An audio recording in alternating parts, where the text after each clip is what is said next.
can be abused or can drain us of our power and our energy, can limit our resources and lead us into exhaustion and feeling stuck and unmotivated. And we're sitting here wondering why. Hey everybody, it's good to see you here, sort of impromptu. I've been thinking about you guys a lot lately, and there's a whole explanation for why I've been gone for so long, but I'm going to include that in a different video. What I want to do here right now is get back to you of my response on this TikTok video, Instagram Reels video that I posted. Do you ever feel like you're lazy and unmotivated and feel like something is wrong with you? It's probably not you. It's probably these small habits that you think are completely harmless that are blocking your brains, sucking them dry, and keeping you from being able to focus. So this last year in 2023, we went to the Philippines for 2 months. I actually had packed all my work. I planned on working, and due to circumstances, it didn't work out, and I literally had to unplug for an entire 2 months. And this was the first time since I can remember that I took a whole week off to completely unplug. I have to be honest that it was very unsettling. I felt like I had stuff I needed to do, and probably the biggest feeling I experienced was just being very anxious in idle time. My husband and I would just feel like we got to get out of here. Like we have to do something. Something needs to be done. So it took like 3 weeks of this before I started feeling like, okay, something different's going on. I started to feel more present and more enjoyment. That's the word. In the present moment. Normally I'm cleaning and I don't feel like I can clean thoroughly, or if I'm showering, I feel rushed, like I'm always on to the next thing. And it was kind of like, oh, that was satisfying. And then what started happening is all these creative thoughts, ideas, life lessons, self-actualization started coming, and I started noticing things that I needed to work on, things that I could improve, what things were blocking me from moving forward and being the person I want to be and living the life that I want to live. And in addition, I noticed that there was so much noise in my head going on all the time that it was causing me to not be able to not only see clearly, but to live clearly. So when I got home, I got so inspired to clear that mental clutter up. In the Philippines, we did not have great internet at all, which is why I had to be disconnected from work. The reception was terrible.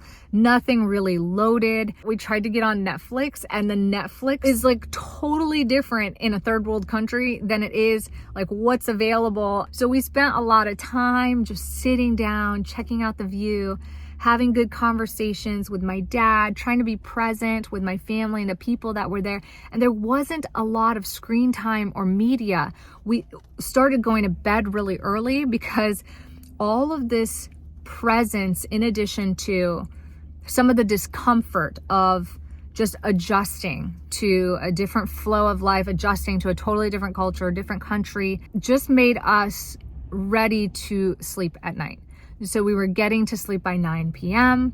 We were waking up at a healthy hour, with the sunrise, enjoying morning coffee chats with my dad. We were going on nature walks. Our phones and our screens were really not a part of the vast majority of these 2 months.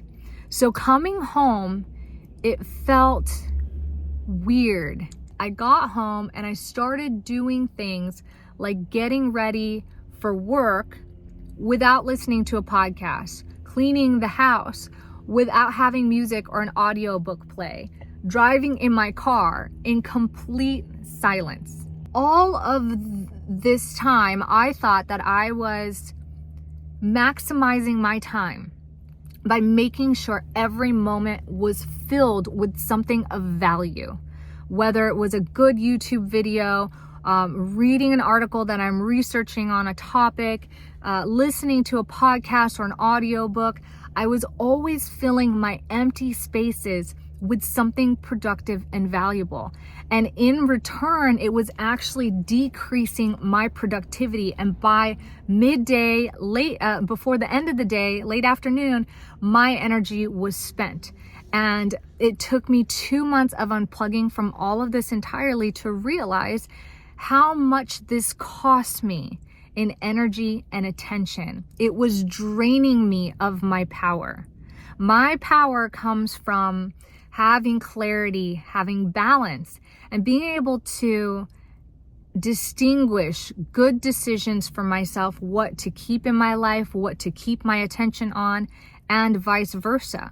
And this was being drowned out and clouded by so many thoughts and ideas, all these shallow thoughts about topics that are important and can matter, but I'm only one human and can only I only have the capacity for so much.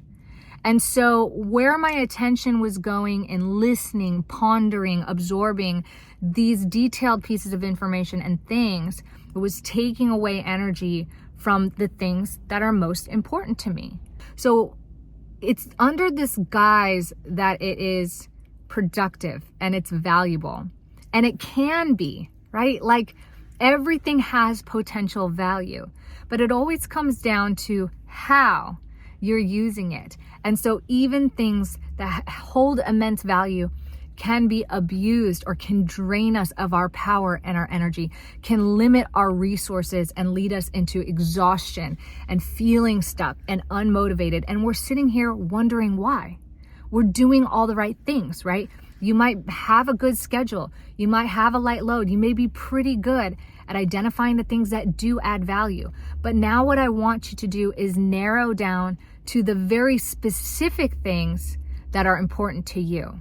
5 max, and I really think we can only focus full time on 1, maybe 2, but 5 things maximum that are most important to your life. When you can narrow this down and you can say, hey, I'm really interested in sustainable tech and where things might be going, but does it fit into one of these 5 categories? If the answer is no, at this moment right now, I'm only absorbing it for entertainment purposes because I'm not going to do anything with that information in the present moment or anytime soon. So if it is something that is going to add value, not just informatively, but to my actions, to my way of being, to my living, then that's something that's worth taking the time to absorb. But on a second note, it's so important to get that space and unplug, stop your mind, get present, spend time in silence or have mindful presence, because that's where your brain has time to process, eliminate the things it doesn't need to hold, and allow certain creativities and ideas, aha moments to pop into your head. And this was life-changing for me since I've come home from that trip. This trip, in just this awareness alone, was worth every penny, every ounce of effort and time that we invested in it, just because of how massive of a difference this has made for me. So I hope that this makes a huge difference for you too. If you have any thoughts, ideas, or anything about this conversation, stick it in the comments below. Give it a thumbs up if you like stuff like impromptu messages like this. I miss you guys, and it's so nice to be here and start a conversation again. Be sure to hit subscribe if you want to find more ways to level up your time and energy, take your power back, and live the life that you've always dreamed of. I will catch you guys in the next video. Ciao for now.